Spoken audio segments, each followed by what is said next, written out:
Hello there, bikeaholics. I hope you're getting some riding in. If you like riding, which I know you all do, and you also like dogs, what's better than that combination? Then you'll definitely want to stick around for this episode. Rolling thunder honed in steel, an iron horse with chrome appeal. Pounding motor to spinning wheels, this iron horse attention steals. In heavy metal forged with pride, this iron horse was born to ride. A ridden icon, the legend lives, this iron horse our freedom gives. As highways beckon, horizons draw, this iron horse to ride once more.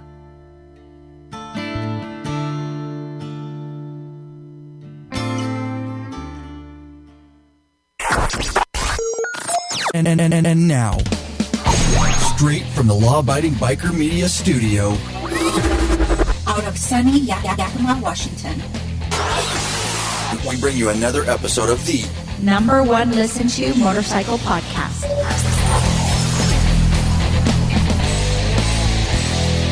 We're in your head. We're in your head. We're in your head. We're in your head. Everybody say it with me. Biker Revolution.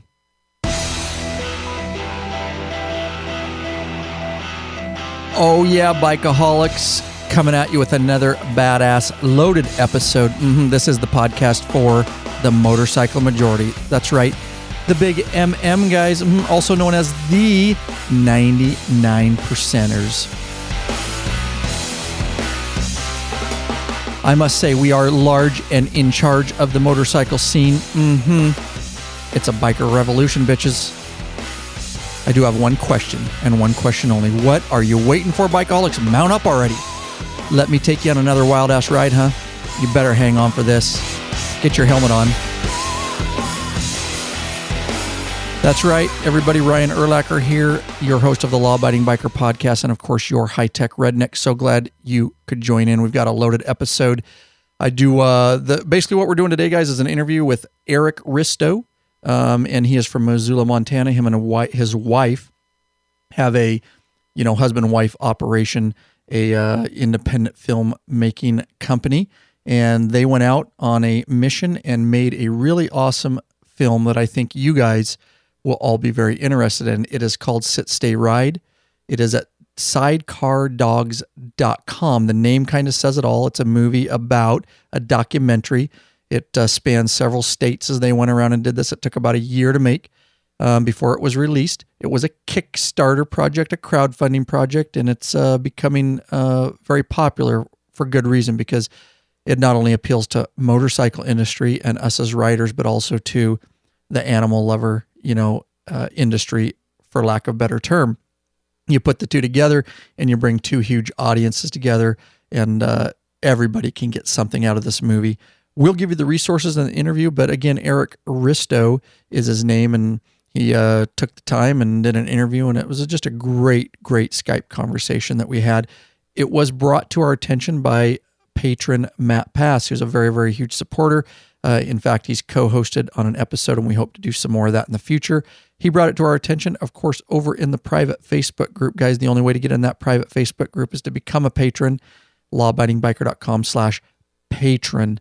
or Patreon, Patreon. And one of the benefits over there for certain tiers, if you want to give a certain amount per piece of content like he does, part of that is getting into that private Facebook group. Those are the only members that get in there. We talk about a ton of stuff, guys, way more, active as far as getting to know each other personally and behind the scenes stuff. And we take a lot of ideas and we ask a lot of questions over there from the patrons, because we kind of see them as investors in the future of this show, and we want to take that time with them, and we really want them to have some input in things, and I really want to learn about them, their families. I want to learn about everybody, but obviously I can't get to know everybody in a couple days, but hopefully over time, meeting more people around the world, loving being on the mic, and that's been the best part of it, is just connecting with bikers all over the world.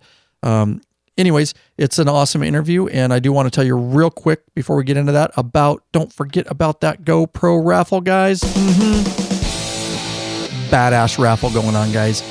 That's right. It is for a GoPro 3 Silver, Hero 3 Silver, a $400 value. It's 4K capabilities. It's got a touch screen. Really, really awesome. We use them here at Lab for B-roll type shots and some time-lapse stuff. Limited to 100 tickets, guys. They're going fast. Once those 100 entries are purchased and you have your place in the raffle, we're going to stop it right at 100, and we'll draw a name from a hat there. It's $10 to enter. $10 to enter, and one entry per person. Again, 1 in 100 chance of winning a $400 GoPro camera, guys. All the extra proceeds that we get from this raffle will go right back in here to the podcast and the YouTube channel. We want to continue to keep bringing you guys services, and that is due to things like this, and also just the help from our patron community and those that give donations and all that kind of stuff, guys. So anyways, again, I know you're on your phone right now. I know you're on your smartphone. Go ahead and look at it. Look at it right now. Now go ahead and hit your web browser and type in lawabidingbiker.com/GoPro. Just do it. Take action. It'll take you 1 minute. A $10 entry. You're supporting us, and you might win a badass camera that we'll ship to you right away. All right, guys. With that said, I think we should just get right into this interview. Let's go ahead and do that, huh?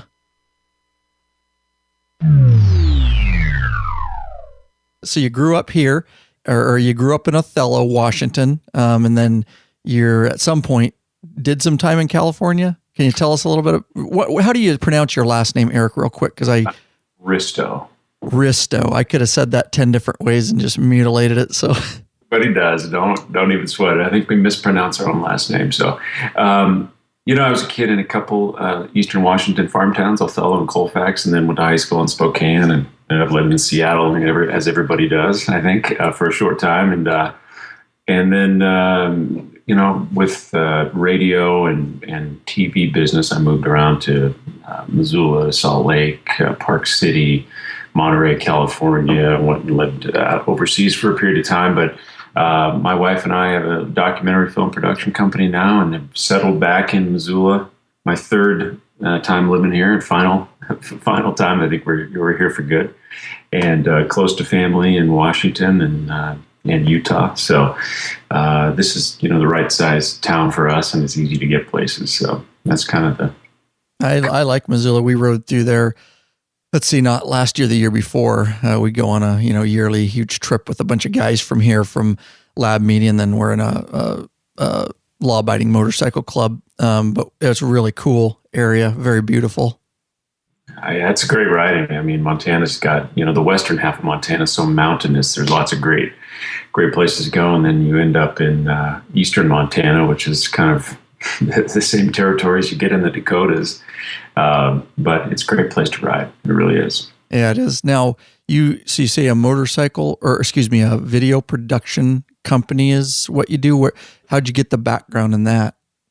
Working in radio, just a opportunity that came when I was 14, just by chance out in Othello, led me to working at some radio stations in Spokane that are also TV stations. So KXLY TV and radio is all in one building, and I got a job there when I was 16. And, working in radio let me sneak down into TV at night and play with their gear without anybody knowing. And, just went from there. Finally, they hired me on, and that was my intro into professional, equipment and that sort of thing. And, always wanted to make my own movies. And so we've kind of settled on this, working about half of our time for clients, making documentary films that help raise money for nonprofits or, that kind of thing, where they pay us. And then we make films of our own the other half of the time, and go out and throw those out into the world and see what happens. So.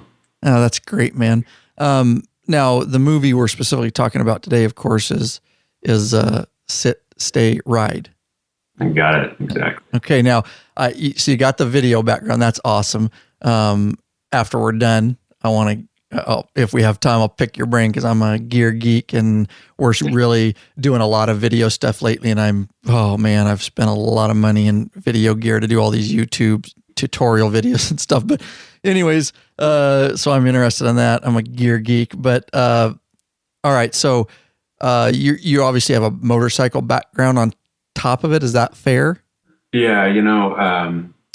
living in any farm town, you always have a buddy or five with dirt bikes. My folks were never excited about dirt bikes, but we ended up with a couple of random street bikes, 82 Yamaha Vision and an old mid-80s Honda Nighthawk. And, our cousins up in Wenatchee always had every toy under the sun, and we kind of get the crappy hand-me-downs. And not that I was complaining, but we never got the first run at that stuff. So we, always were, messing around with something. And my dad, about the time he stopped being able to say no to us buying our own stuff, started getting into motorcycles. And he'd ridden them when he was a kid. My grandpa rode, Indians back in the 30s.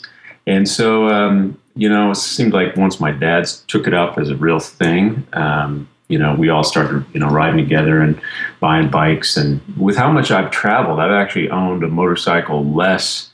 It hasn't even been a majority of years since the mid-'80s that I've owned a bike, unfortunately. But they've always been near and dear to my heart. And I've got an Airhead BMW now, which I love. And, sidecars have always been kind of interesting and weird. So, I try to incorporate what I enjoy into the films we make. So that's been kind of the root there, That's awesome. And you say your wife also does the company with you. She rides, I take it too. You know what? She's moving in that direction. She doesn't presently. Okay. She's always been interested in motorcycling, but never been on the back. And I said, okay, fine, let's get you a motorcycle. So we have a young one right now. And so she's trying to figure out her time frame of getting in, and riding in the sidecar is okay with her, which is cool. But that's her. She's got her eyes on a couple different bikes, and, her time frame is going to be her own deal. I don't know, but she definitely kind of loves the, being in the wind and working on stuff, which is good, so moving in that direction. Awesome. Now, is it fair to say you guys are doing some long type riding too, or is it just kind of local, or do you guys go on some big trips each year? Well, whenever possible. My R75 has not been as reliable as I would like. It's a bit on the ragged out side, so I've been putting a little money into it here and there. I'm going to go and ride to the National BMW Rally in Billings this upcoming summer, which is about 8 hours away, but we're not cross-country riders at this point. That's our dream, is to have machines that will be worthy of those types of trips, and taking the kiddos along. And I think that's one of the reasons I'm excited about the sidecar thing too, is the idea of throwing a kid and some camping gear in there and, that kind of thing. Or if we have two bikes thrown around the back, but, so cross-country riding is definitely in our future. Our families live between, in basically every direction from Missoula except east, and it'd be beautiful rides. That'd be the way to get there in the fair months of the year. But, we're doing mostly shorter kind of stuff now, Yeah, cool with that, man, yeah. Now, fair to say you must have, I would assume, some sort of pets and relationship to put these two together, or what? We do, but it's funny. Originally I bought a sidecar and got a fairly expensive bracket made to attach it to my Beamer, and we do have two medium-sized dogs. Both are rescues, but bigger dogs. And it wasn't until after I had the rig built and started to train these dogs to ride in the sidecar that I realized that I bought too small a sidecar. They fit in it, but it's too low. And you take a corner and they think they're going to fall out, even if they're harnessed in. It freaks them out. And then you got 120 pounds of dogs starting to run around in the sidecar or even shift. That's a dangerous situation. So we're going to have to get a bigger sidecar, perhaps two sidecars, to make our current dog kid situation actually work. But it had been my idea to, I filmed the build of the sidecar rig, and I filmed the whole early training portion thinking that would be a part of the movie. It'd be cool to see these dogs go from not knowing how to ride in a sidecar, me not having a sidecar rig, to them riding happily down the highway. And that is not how it worked out, which is really a bummer. That was going to be kind of a cool part of the story, but we ended up just filming people who actually are successful at taking their dogs in the sidecar and know what they're doing and making that the film. But eventually, that's on my list of things to do, is to get a sidecar too that our dogs actually can ride in, So that's awesome. So how did you get, your motorcycle background, video background, doing the video company, how did you come and go, I'm going to do a movie about dogs in sidecars? Tell us how that came about. Well, about 5 years ago, my brother and I made a film called The Best Bar in America. And that was a fiction film. It was a script we wrote. We always, as kids, wanted to make feature films. And so we had a commercial job that was the highest paying commercial gig we'd ever had. And it still wasn't all that much money, but we decided we got this little lump sum here. We could probably go out and buy, one new Harley with that amount of money, but we're going to instead take it and make a feature film. So we already had a script written. And the script was about a guy riding a 1960 BMW /2 with a sidecar on it, with his wife in the sidecar, traveling across the American West, writing a guidebook to every bar in the American West. And of course, the first scene is him breaking down and his wife taking her suitcase out of the sidecar and going storming down the highway saying, "I'm done. I'm out of here. This is crazy. I'm not going with you." And the rest of the film is this guy trying to find himself as he travels through every bar he can possibly find and, of course, meets interesting characters along the way. And so this film was written so in case the film either sucked or didn't get done or got, sat on a shelf, as most movies do, we would have fun making it. We wrote motorcycles into the film. We wrote bars into the film. We wrote the American West. We wrote some of our buddies into the movie and wanted to make a film that if nothing good came of it monetarily, that we would still have a good time. So that sidecar rig was actually put in that movie because A, it was what was available, and B, it was a way for him to pick people up on the road and not have it be a nut to butt situation. So he would be able to pick people up that we could write into the story. As you know, sidecars are not, they don't ride real good. You don't get to lean. You don't get to do any of the fun motorcycle stuff. So I'd never ridden a sidecar rig before, never had anything to do with them, but I spent about 9 months with this sidecar rig that a buddy of ours loaned us. By the end, I just thought it was a cool vintage way to get around. So they had been on my mind since finishing Best Bar. And so when my wife and I were living in California, there's sidecar rigs all over down there. You ride them year round. They're just, whatever the reason is, coast of California, sidecars everywhere. Urals mostly, some Beamers, etc. And we just kept seeing people with dogs and sidecars. And we're dog people, we're motorcycle people. We just laugh our butts off every time we would see that.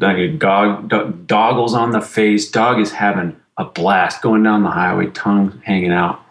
We just thought, we got to find somebody, just one guy, one person to interview and ask them why they do that. We had no idea we'd make a film about it. So we found this one interesting older guy, and we sat him down, and he was probably the most entertaining interview I've ever done.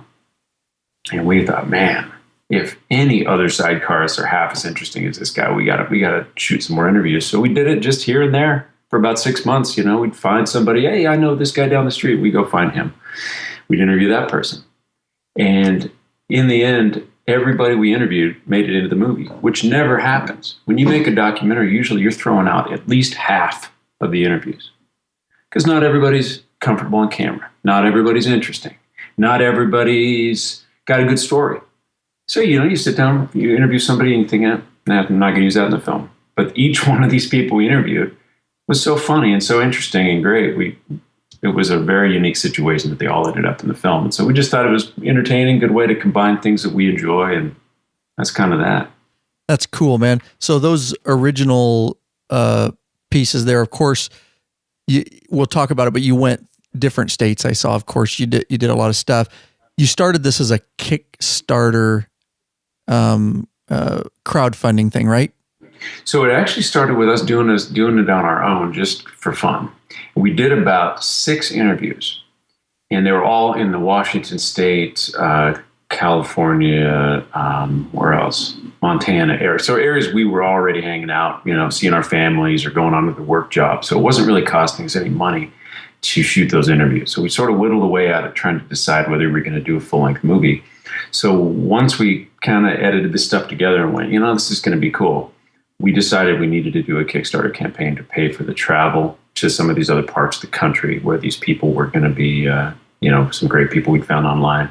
And then get a soundtrack done and get the sound mixing done and stuff that we were not able to do on our own. And so we did a Kickstarter campaign about a year ago in February or March. And that helped us raise the funds to get the movie out, which we did this last couple months ago here. And for the people that got in on the Kickstarter, of course, did it take, I didn't look at it real close. Did it take a long time to raise that money, or was it pretty clear that people wanted the movie? We did it in a month, and we raised, our goal was to raise, I think our goal was 28,000. Yeah, I think that sounds right. Got to about 32, 33 in there. And it wasn't, we had an initial bump of people who were, the Sidecar people, the adventure rider people, friends of the people who were in the movie, and our families, of course. But then it kind of flattened out in the middle of the month. We thought, oh boy, we're only not even halfway there. But then fortunately, Ural over in Redmond, Washington, got involved, and they put down a little money, but then they also put us on their website, which was a big deal. And then Kickstarter chose us to be in their weekly newsletter, which has 3 of their favorite projects that week. And so then it took off, and I was out traveling. We were actually out in North Carolina filming at that time, and all of a sudden the campaign was over in like 2 hours. Once Kickstarter sent it out to like 500,000 people. So we got pretty lucky, honestly, but who doesn't love a dog on a sidecar? Absolutely. And that's the thing. We've done some other stuff in the past, with Kickstarter stuff, but for the community, basically, what did the people get? It's a crowdfunding deal. And what did the people that crowdfunded it get? They obviously got access to the movie at some point. Yeah, the different different levels. I think that $10 got you a sticker. $25 got you a digital download of the movie. $50 got you a DVD. 50 or $100, I think, got you a shirt and a DVD, and it kind of went up from there. And of course, everybody, mostly, really, the majority were in that $50 range, and it's decent portion in the $100 range. It's when people see something they're excited about, usually $100 kind of there, like, that's discretionary. And then we had handful of people who gave us $500, which is awesome. I mean, it was really touching. It was 649 people that made this movie happen. And it's such a cool thing, crowdfunding, I mean, it's not only a great way to connect with people, but it's a good democratic way to see if your idea is worth a damn.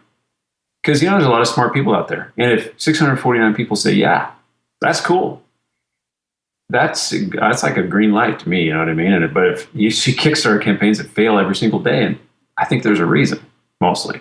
Yeah, you're absolutely right. That's good insight. And another good point you brought up too is it really makes some difference. If it's not a good idea, it's not going to get funded. That's fair to say. But I've also seen that if you can get the Kickstarter information out, the total media blitz, because if people don't see it, they can't fund it. And not everybody goes to Kickstarter every day. So you made a good point there. What was interesting about the Kickstarter campaign is that, having a background in media and, working in radio and TV and that kind of thing, I thought, oh man, I'm going to send this out. Reporters are going to love the idea we're doing this Kickstarter campaign. And I come to find out, after we spent all this money on a press release and all this stuff, that the Associated Press, which basically kind of writes the rules for how journalism is done, print or broadcast journalism, they have an official policy not to do stories on Kickstarter campaigns, unless it has some other newsworthy item outside of that. So just the nature of the fact you're doing a Kickstarter campaign, that's not a story to them. They will not write a story on that, and therefore all these other broadcast entities and print journalism outlets won't touch it. So it was mostly bloggers and podcast folks who helped us out. One reporter from the Associated Press down in LA got a hold of us and saying, get a hold of me when the movie's done. I can't do a story on this campaign. So I think that these press release companies are making a lot of money on Kickstarter people and don't really deliver. I think that was money that went down the toilet. But in the end, since it's been out, the media has been very, very helpful. We had a couple of really great national stories that came out, and then lots of folks who I care a lot more about that are into motorcycling or, specifically into that element, where it's people who actually get it, so. That's awesome. And that's what I say, having done this for a while now and getting heard all over the world, the power of what we have now. I don't need to follow, rules, and that's what's so great about it. So you always have a platform here, brother. Man, thank you. Yeah. What you're doing is it's so cool because, having started in radio and the FC, I was 14 years old out in Othello, Washington, wanted to play 2 hours of oldies after school on an AM 1400 station with 1,000 watts, went like 10 miles. I had to fill out an application for an FCC license, third-class radio telephone operator's license. And they had to send it to DC and get it stamped. I mean, things have changed so much. And they scared the crap out of you. You didn't do the station ID. And if God help you say a curse word, you're going to jail, basically, is what they told you. But now, I mean, you've got this killer studio. You've got worldwide reach. It's awesome. It is. I mean, we live in an incredible time. We absolutely do. And a lot of those barriers are breaking down. And just like you and making films. And, of course, I told you about, we're really doing a lot of YouTube, a whole YouTube channel with all this stuff. And yeah, just the access before, that stuff, I wouldn't even know how to get this started. I wouldn't know anything about video or how to get it out, so it's a really, really unique time that's really good for creative type people to be able to have a platform without having to know the right people in the right places. Yeah, and the fact that the internet allows people to find you, this with the search engines and all that kind of stuff. I mean, you don't have to have a multi-million-dollar advertising campaign anymore. It's pretty amazing. Absolutely. I mean, and the price of the gear dropping, that's another huge deal. I mean, I worked as a teenager and in my 20s to afford motion picture film, 16 millimeter motion picture film, $1,000 for 10 minutes of raw footage. And that, making $8 an hour, you were careful with what you filmed, And now, I mean, the quality, the camera we've got is a 4K camera. It's basically an IMAX quality picture. And it costs, it still cost me $10,000, but, it's good. Now it's going to be future proof for a number of years. We can go out with a crew of 2 and turn in stuff that looks on par with Hollywood. It's pretty awesome. That is awesome. 4K. Yeah, that's, all right. There goes my geek side. I'll get in. Okay. So that bomb into the yeah. All right. So tell me about, so we're all set up with Kickstarter. You got your going, you've already done some pre-interviews, and you realize this is a project that's worthy. And tell me a little behind the scenes. You went to some different states, and things like that. Did you just start traveling, looking for people or what?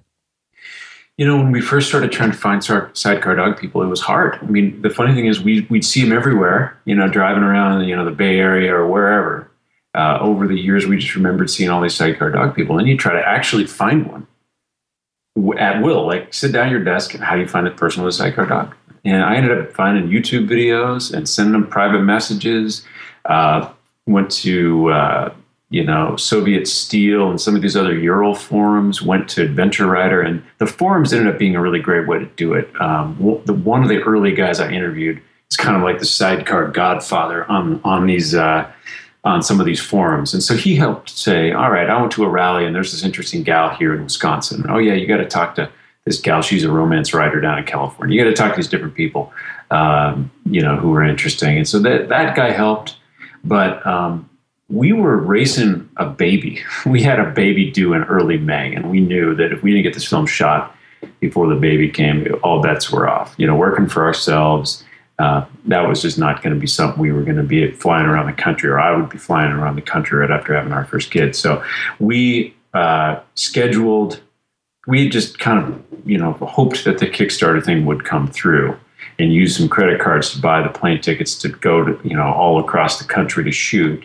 And it was actually, the Kickstarter campaign was underway while we were shooting this big 15-day, 16-day trip. And so it was a little nerve-wracking, but it all came together. And, once that was all done, we actually shot our last interview a week before our kid was born. We're driving back from Seattle to Missoula, and my wife thinks she's going into labor in the middle, like right on the I-90 in Kellogg, Idaho. Of all places, she's like, I'm not having our kid. I'm not having our kid out on the highway. Get me home. And, everything turned out good. We ended up editing the film together in this little editing room in our house with our kids sleeping in the crib on the floor, and got it done over the summer. And, but didn't quite meet our deadline of the end of August. We were a little late, but pretty close. That's awesome. So you guys are filmers, directors, editors. You're kind of like me. You're doing it all right from your home. Yeah. The only thing we don't know is audio. And, I can edit audio, but, that sweetening, that post-production audio where you've got to have somebody with the right speakers, make sure it sounds good in a theater and on the earbuds and everywhere else. I actually want to give this guy props because we're doing the Kickstarter campaign. We budgeted like $15,000, like almost more than half our budget just for sound. Cause that's a good deal. That's somebody giving me a bargain. That's a very expensive thing to do, to have your film mixed, sound design, music, and, if you want surround sound, twice as much. So this guy, Nick Shostrom out of Baltimore, Maryland, gets a hold of me in the middle of the Kickstarter campaign saying, hey, rather than giving you a donation, what do you think about me doing your sound mix? I work at one of the biggest sound studios on the East Coast. And he does. He works at Clean Cuts, which is they're doing like, major national, they did stuff for the Olympics, they did stuff, big movies. And this guy's a super talented sound designer and music supervisor, incredible musician. In this studio, they have 3 offices, I think DC, Baltimore, and one other. They have on-staff musicians, on-staff composers, recording studios. The whole business. You come in there and, it's a one-stop shop. And so Nick said, he grew up riding old BMWs. His dad was the head of the Beamer Club in that area, and he loved dogs, and he just wanted to help out. And at first, I was suspicious. I feel bad that I was not just all for it. But at first I thought, this has got to be a scam. Nobody does this. This is like really at that level, like a $50,000 deal. And he's saying, oh yeah, I'll do it for free.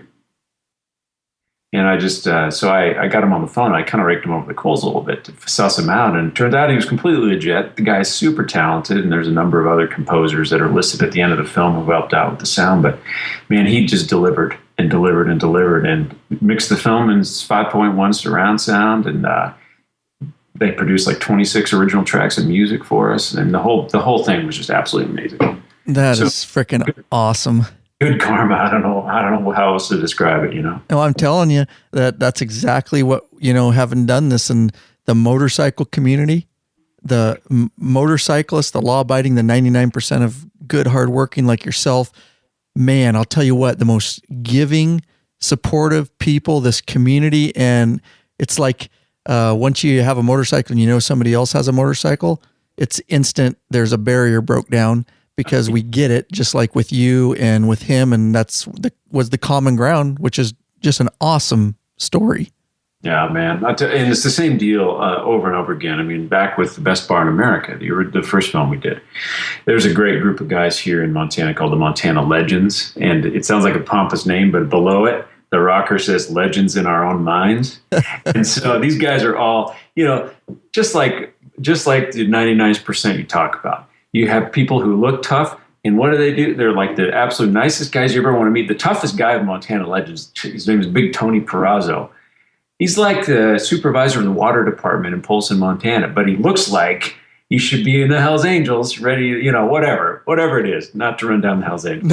Yeah. He's a badass. He's a major badass. But all these guys are perfect movie characters, and they actually make a short appearance in the Best Bar in America, and these guys have been nothing but help. And one of those guys, his name's Jim Byer. He gave us that Beamer for $1 for 9 months. We had this sidecar rig, and here's this beautiful vintage Bob, Beamer with a sidecar. Just said, here, you break it, you buy it, but give me $1, and it's an official deal. Keep it as long as you need it to make your movie. And everybody has been so supportive because what I'm interested in is what they're interested in, and we understand. There's an understanding, like you say, and that community is. It's just amazing. And I keep thinking I'm going to move to a town where it doesn't exist, but it's everywhere. And that's pretty awesome. Yeah, you're absolutely right, man. All right. So how'd you choose the states you wanted to travel? Is that just because of the connections that you made? You're like, okay, I made these connections online. I got to go there.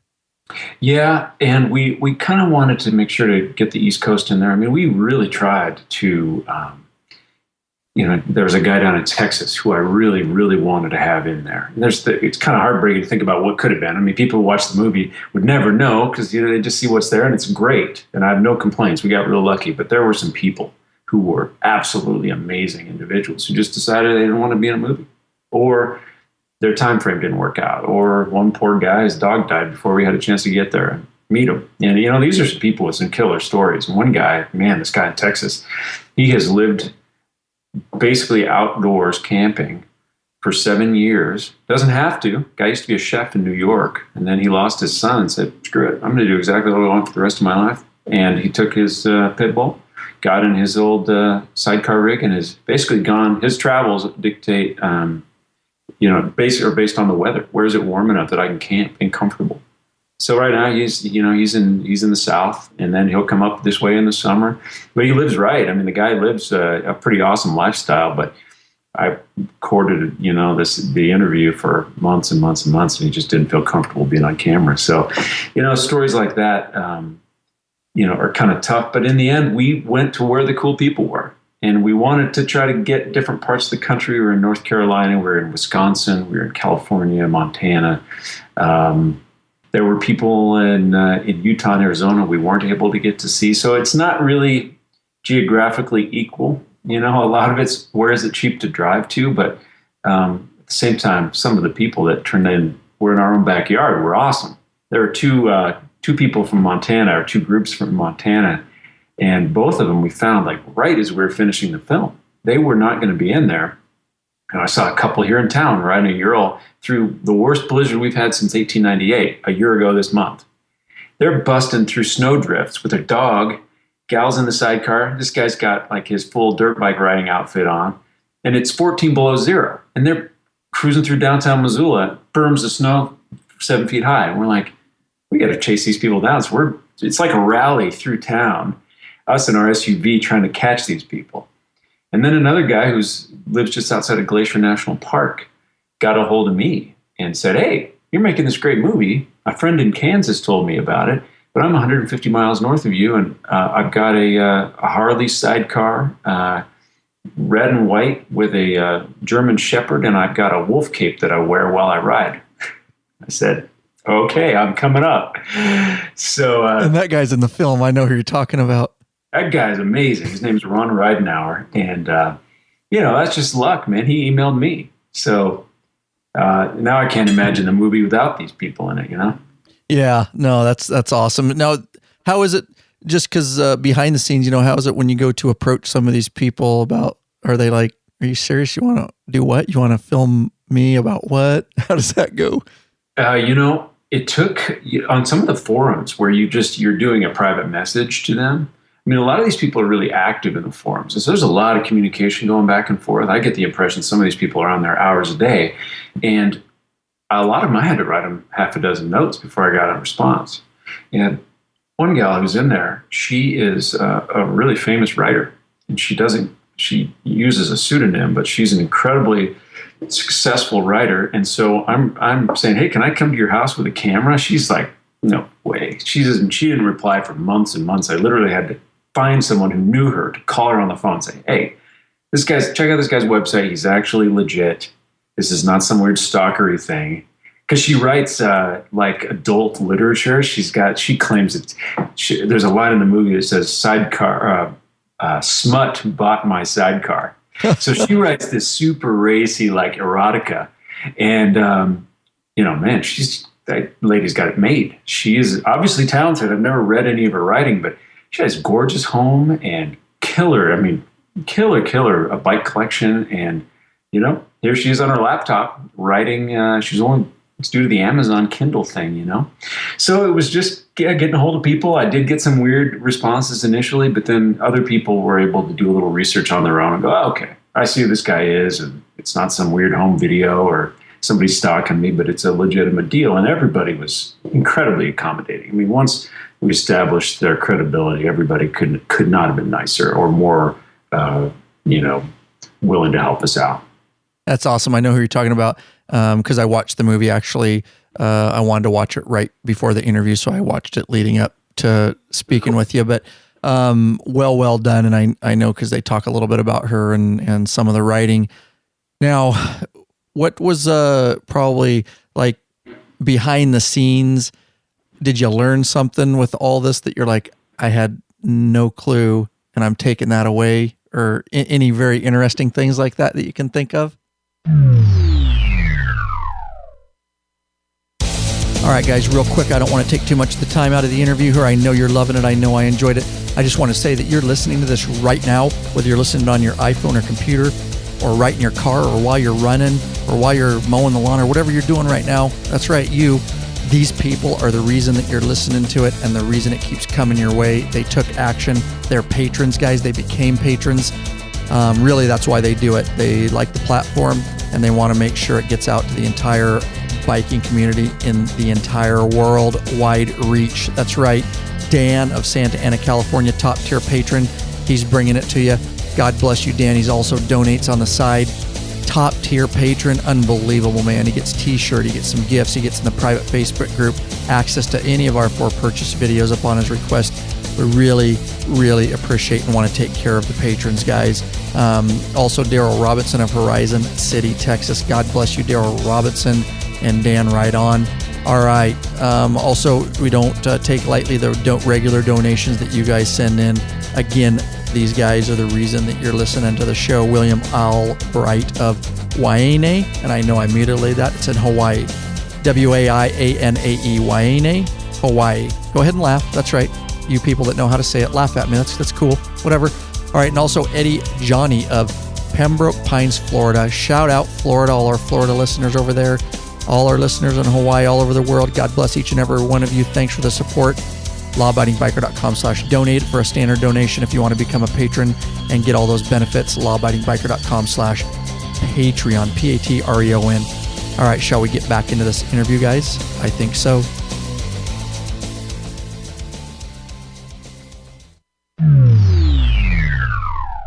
You know, there were a couple, and one of them was that I thought everybody just threw their dog in the sidecar like you do the back of a pickup and took off. And that turned out not to be the case. I mean, that's what I was trying to do with my dogs. I was just throwing one in at a time, going real slow. I didn't take them out, ripping around at first because I read that you got to take it, ease them into it, right? And it turns out these people have really thought about the safety of their dog. I mean, a lot of people have spent a lot of money figuring out harnesses and ways to keep the dog in there. So in case they see a deer or something, that you're not going to jet out of the sidecar. But also, in case there's an accident, the dog isn't trapped and that there's a clip that has some, a certain weight-bearing limit, and it will let the dog free. And as you saw in the film, there's a scene where a guy talks about a pretty wicked accident, and the dog was completely fine, but he was harnessed in. But when the sidecar flipped on this dirt road, I think his triple tree basically broke. The dog was thrown clear and it was completely fine. So every one of these people, figured out a way to keep their dogs safe. And that even includes a couple of folks who don't tie their dog in. They really thought about it. They tried harnesses. They tried, the dog was not comfortable with it. So these people really, the dog's not an afterthought. I mean, most of these people, it seems, got a sidecar or added a sidecar to their bike so they could take their dog. They didn't have a sidecar rig and thought, I need a dog for this sidecar. You know what I mean? They're sacrificing the performance of their motorcycle to be able to take this buddy along with them. And I thought that was pretty cool. I honestly thought it was probably the other way around. Oh, they had a cool sidecar rig and, see if Rover wants to go. It wasn't really that way. That's great stuff, man. So yeah, all the little things like that. So like load-bearing clips. Yeah. So it breaks at a certain, and clears the dog and stuff. Wow. That's a lot of thought that you wouldn't have a thought went into something like that, Yeah, it's true. It's true. The other thing that blew my mind is that if you buy a brand new sidecar, like custom made, and you put it on, let's say, a BMW GS, you can spend $60,000. I mean, you can spend a ton of money, or you can spend $1,200 like I did and get a 70s Spirit of America. I mean, it's everywhere in between, and one guy made his own. I didn't get to put that in the movie, but at the beginning of the film, there's a guy who's got a fiberglass tub. He and his brother made it, and so it doesn't take a lot, but it's kind of just interesting, the variety of folks that we found, and the only level of diversity we could not find was anybody of any kind of ethnic background. That's just seemingly non-existent because maybe I looked, and don't know why that is, but anybody listening who wants to be in a sequel, get a hold of me. There you go. I'd have to say that's pretty much a real narrow niche for sidecar dogs. Yeah, I know it. Exactly. It's true. But at the same time, once we launch the Kickstarter campaign, or once we actually put the film out there, I probably have a file of 250 email messages from people who have sidecar dogs. way more than I ever expected. There's got to be hundreds and hundreds of people, maybe 1,000 in the country that have a sidecar rig and a dog, which totally surprises me, Yeah, you know what that is? That is amazing. They'll once the movie, as it's getting out here, I'm sure you'll have even more contacts. A lot of these dogs were rescue dogs, because you go into that a little bit in the film. Were all of them rescue dogs? Because it didn't really say, or some yes? We left it a little vague because a couple weren't, but the majority were. I wish I had the exact number. I think there are 18 dogs, and I want to say maybe 13 or 14 were rescues. And we found that to be a real theme. I mean, motorcyclists are rugged individualists, and I think that the idea of picking up a dog at a shelter or a rescue is that same kind of thing. Like, hey, you know what? This dog's had a hard time. I don't care about appearance. I don't care about a breed. I'm going to get a dog that's a good dog, that's got, give this dog a better life. And I think that's, to me, I'm not necessarily describing it properly, but I think that fits the mentality that I see in a lot of motorcyclists, of folks who are, accepting of things that are not the picture perfect kind of deal that you might see in the world of advertising or media. It's like, just do something that's the real deal. Let's get a dog that, give this dog a second chance and do something cool, Yeah, that was a really cool thing, rescue dogs, because I have some experience with that kind of thing, training some rescue dogs and stuff. But how long, the whole thing, how long did it take you to shoot and wrap that part up before it went into post-edit? We started shooting in a year ago in October, and we finished shooting this past May. And then we edited from May through about October. So really it was just about about a year, start to finish. Wow. Movie is as it's getting out, doing well? It is. We've been really lucky. We, of course, had the Kickstarter supporters getting the word out for us. And then once it sort of got out onto the forums and some of the places where sidecar people hang out, that initial bump was definitely sidecar people. And then it's kind of got around into the dog world, the American Kennel Club and some of the Humane Society organizations, and folks who aren't so much into the motorcycle thing, but are into the whole rescue dog thing, and just the idea of dogs doing cool stuff and people and their relationship with their dogs. So that's been interesting. And we had this Associated Press article come out, which ran in a lot of newspapers, and then out of the blue, about 2 weeks ago, NBC Nightly News did a story about it. And that just really brought a lot of attention to the movie. And so, it's a happy image of dogs riding in sidecars. And I think that, with all of the negative news that's out there, it's something that people enjoy seeing as a way to kind of balance that out a little bit, So who knows? Regardless, we're really appreciative of all the support and everybody who has, not only supported the film, but you told other people about it. Folks like yourself helped us get the word out. I mean, we just really are grateful for all that. Absolutely. And, quite a few community members and people that listen had sent me the idea. And then, of course, I looked into it and said, yeah, that's something we got to get. And they were actually asking, hey, see if you can get the makers of that. We've watched the movie. We want to, we want you to interview them. So they're the ones that spurred me to do that. And I appreciate that, guys. Thank you. That is awesome. Yeah, it is. And they tell me about stuff like this all the time, which is awesome. And I just have stacks of stuff, ideas to do. It's the right kind of problem to have. I mean, having to try to hunt something down is that's a lot of work, but you get the brains of all these great people helping you. That's awesome. Absolutely. I have that NBC news link here, and when we release this, of course, I do show notes with every episode on our website. So I'll put links to your stuff and to the movie and whatever, and I'll do some of this stuff. All right. So let's talk about the tug.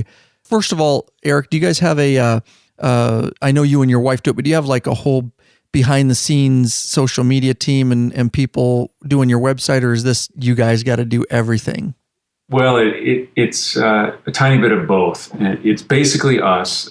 This last, up until recently, we had a lady helping us with some PR stuff where she had a lot of contacts, mostly in the pet industry, and trying to get folks, in that industry to distribute the film and kind of get it out there and that sort of thing. It was kind of our contacts and our interests are in the motorcycling world.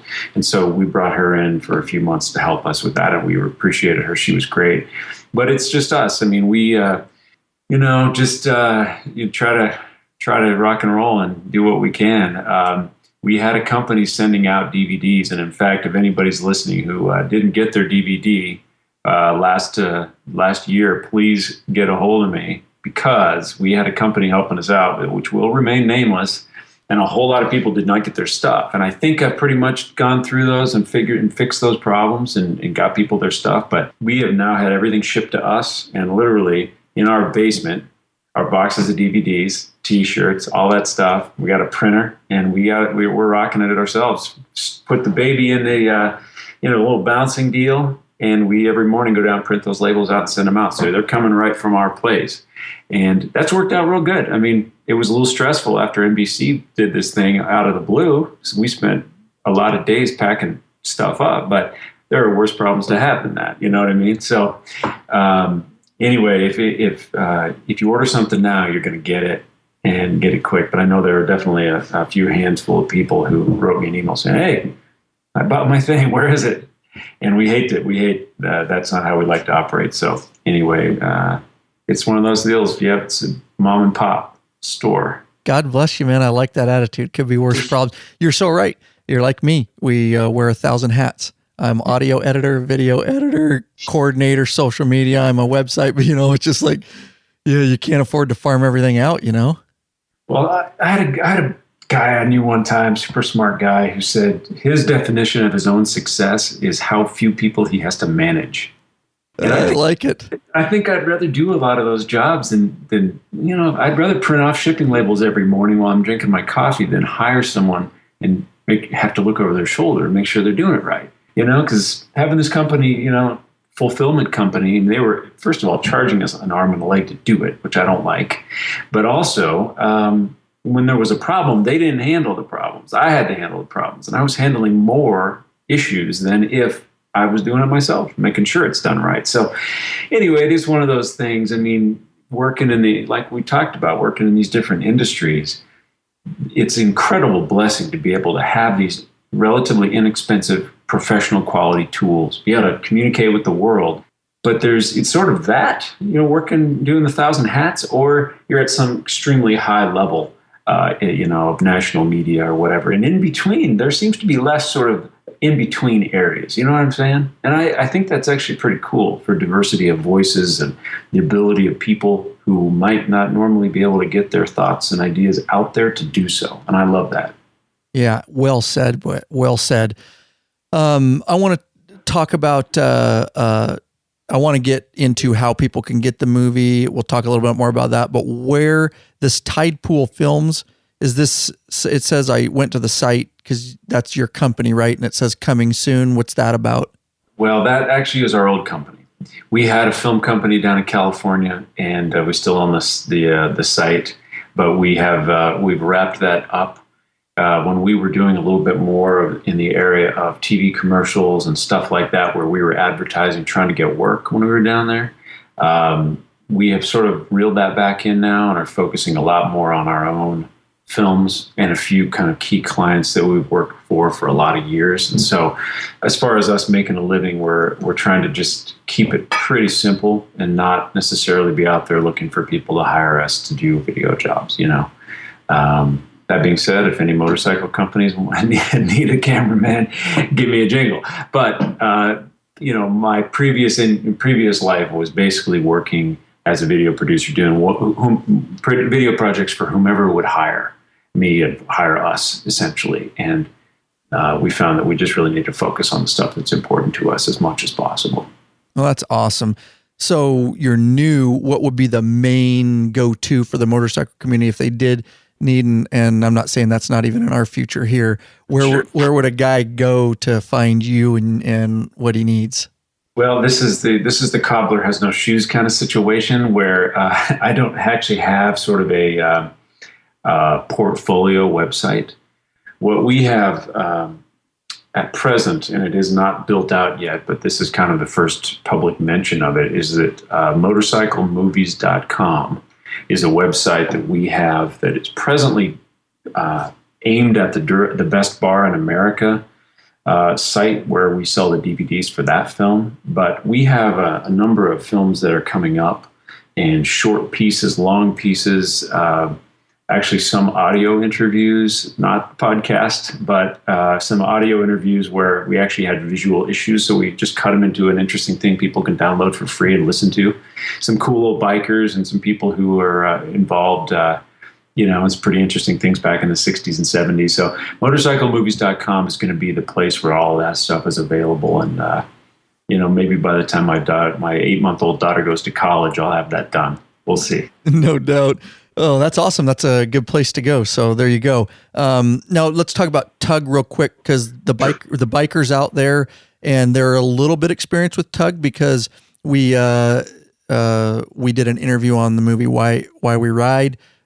We did that some time ago. And so he did a Tug project. And why don't you tell us a little bit about that and how the bikers can get involved to help you bring it to their communities? Yeah, so if people want to screen Sit, Stay, Ride, they can do so in two different ways. Tug is a company that allows you to get it into a movie theater in your community by pre-selling a certain number of tickets. And it seems to vary depending on where you live. I mean, maybe it's 50, maybe it's 100, I'm not quite sure. But you basically set an event, you host an event yourself, and you can choose a theater in your community, and then you get the word out to your buddies, and we'll help you do that as well. Get the word out on social media and that kind of thing. And if you buy this, if you are able to book the proper number of tickets, then Tug helps us get the movie to the theater, and they've got special hard drives and different things that happen with that. We just did a sellout in San Francisco. There's another one coming in San Diego, which is cool. And then if people want to screen it in a non-theatrical environment, they can send me an email through our webpage at sidecardogs.com, and I'll send them a Blu-ray.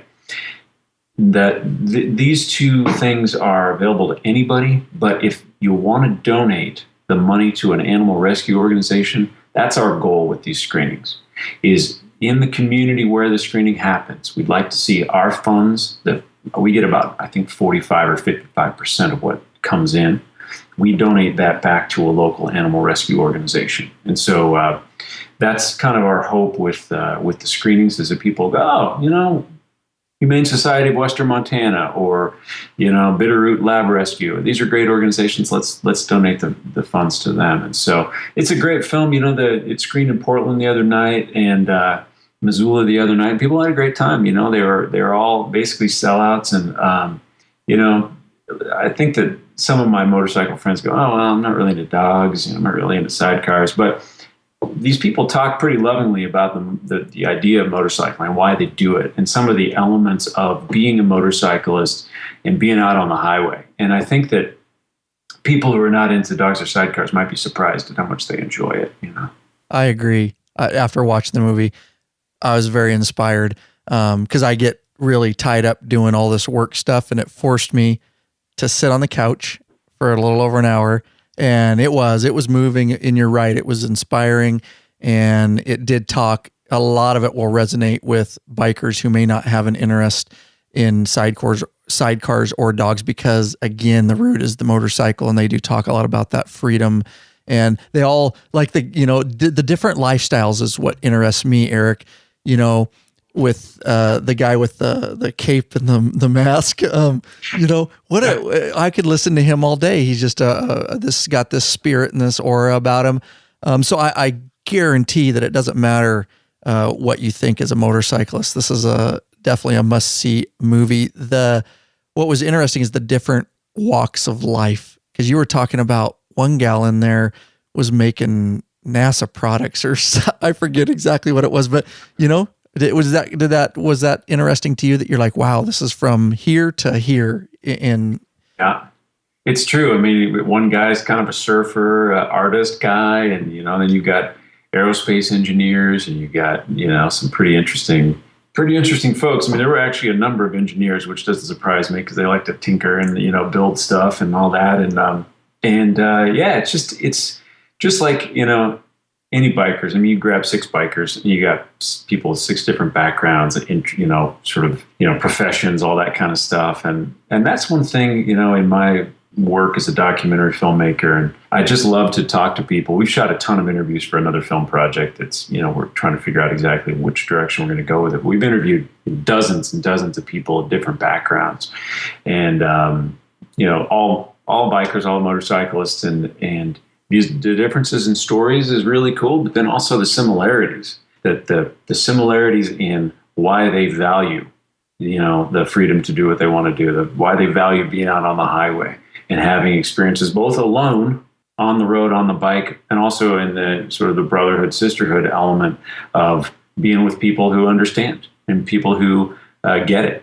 And I think that when you're around people who are willing to take a similar risk to have a really fulfilling experience, I mean, what a better foundation for a community, Absolutely. Well said, man. Well said. All right, so we got Tug out of the way, and that's tug.com. They can just go there. They can just search for your movie, right? And they can figure out if they can screen it or show it in their area. Yep, or you can do a direct link through sidecardogs.com, which is also, if you want to buy the DVD, you can do it there. But there is a screen it in your community link that's pretty easy to get to. And you can also search Tug. Awesome. And in DVD format right now, and of course you have the Blu-ray if people want to do a non-theatrical type deal, but at this point, not streamable for sale. You can do it. You can do a digital download through the website. Oh, you can. I'm an idiot. I missed that. It's actually through Vimeo. It'll be on iTunes here shortly. We don't know. They never tell you when it's actually going to appear on iTunes. It makes it difficult to promote. But Vimeo is a very cool thing because they give a very high percentage of the profits to the filmmaker, and you can do that through the website too. You can either download a file to your computer, or you can stream it on any device, from an iPhone to a whatever tablet. So it ought to work. Okay, awesome. Yeah, I'm on the site now, Sidecar, or it's Sit Stay Ride, but it's sidecardogs.com. And I'm an idiot. I missed that. So I had to send you that email trying to get it in streaming format. But it is available there, guys. And it is buy on DVD. Yeah, watch instantly on demand. They're right in front of my face, man. Oh, that must have been one of those 18-hour days I was doing, brother. Yeah, I get it. What other projects do you got in the works? You got anything going right now? Well, we do. We always do. As I mentioned, we've been shooting interviews with folks for a number of years now, and the concept is, what is the common thread between people who ride motorcycles? And think about the biggest spread between people and bikes and backgrounds you can think of. Yet you interview them about why they do it, and you hear a lot of the same language. You hear a lot of this, elements of it being really personally important, and important on a personal psychological level too. That it offers, the act of riding a motorcycle offers things that last beyond being on the bike. Things that are going to change your day by going to work on your bike, or change your day from a crap day to blowing the cobwebs off after work to coming home being a better dad. Stuff like that you would not expect, or somebody who doesn't ride a motorcycle doesn't understand, can't possibly comprehend how riding this two-wheeled dangerous machine is going to do something for me that actually has nothing to do with riding the machine.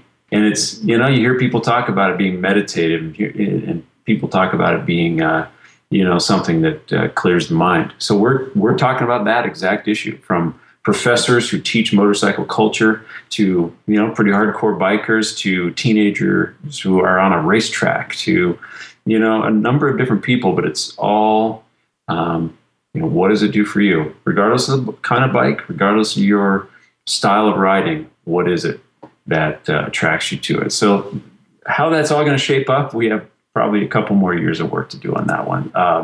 We're also working on a narrative feature film that is similar in tone to the best bar in America. Two brothers and trying to fix a whole lot of bikes in a very short period of time. Their dad dies, and they've got a short time to fix his entire bike collection and basically learn about their dad through the bikes he chose to buy and own. And, at the same time, you got two brothers who don't exactly get along in a shop together for a couple of weeks and nights. And so that's a feature film, which we hope we'll shoot this summer. Wow. I'm intrigued. That's awesome, man. I could talk about that all day. Okay. So yeah, definitely stay in touch with us, man. Any projects you got going on, you've got a place here, and we look for a future relationship like that. Sidecardogs.com, and you can get it in DVD or digital download. Where else can folks find you to follow? You got Facebook, Twitter, email, anything you want to give out, brother? That's up to you. Sure. Facebook.com/sidecardogs is one. And then if you go to sidecardogs.com and click on watch the trailer, that will actually help you get to our Vimeo account, which has some other kind of weird stuff we've done, short films and different things like that related to motorcycling. You can also watch clips of Sit, Stay, Ride. There's some pretty interesting pieces of the film that we've just made public. And I just hope people enjoy it. It's I'm sure you know the feeling, and you can work by yourself.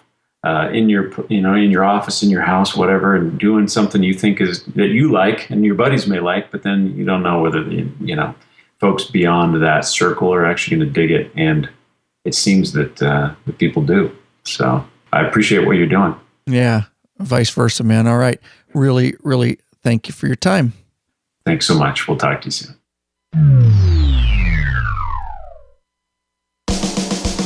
Wow. Wasn't that spectacular, guys? I know I had a ball on that interview. I hope it was really, really informational for you guys. I hope it was entertaining. I hope it was. Go ahead and say it. That's right. Infotaining, guys. Don't forget real quick, the Iron Order guys, the Fighting ALS fundraiser. Those guys are raising a ton of money to fight ALS. It has affected their club in a very personal way, and they're doing what they can to fight that very debilitating disease. I made a link for it. I did an article, everything you need to know.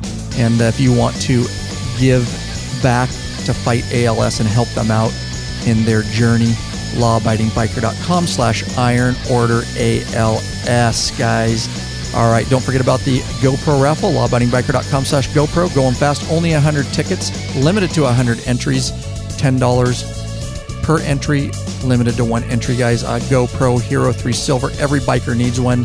I'm telling you, they're a blast while you're on your rides, and you can share your rides later, social media and with family and things like that. Get one, guys. lawabidingbiker.com/GoPro. As soon as those tickets are sold out in those positions, those spots, I should say, then darn right, we're going to draw a name out of a hat, and we'll ship it right to you guys. All right. Don't forget, guys. The hotline, guys, via phone. Law Abiding Biker Hotline, 509-731-3548, or a voicemail right from your computer anywhere in the world using your built-in microphone. It's so easy. lawabidingbiker.com/voicemail. There's no charge. It's over the internet, guys. It's the interweb. All right. Don't forget to get in the free email club. I'm sending out updates when we come out with new free videos, coming out with a ton of new stuff for you guys. lawabidingbiker.com/email club. I will not allow Lurch to send you porn. He tried to send out a group porn the other day, and I blocked it. But no porn, nothing bad like that, guys. Seriously, just cool stuff, man. Get signed up. All right, guys, don't forget to rate us on iTunes and Stitcher. Peace out. You guys are the best. Shout out to all the bikeaholics out there. What are you waiting for, bikeaholics? Get out there and freaking ride already.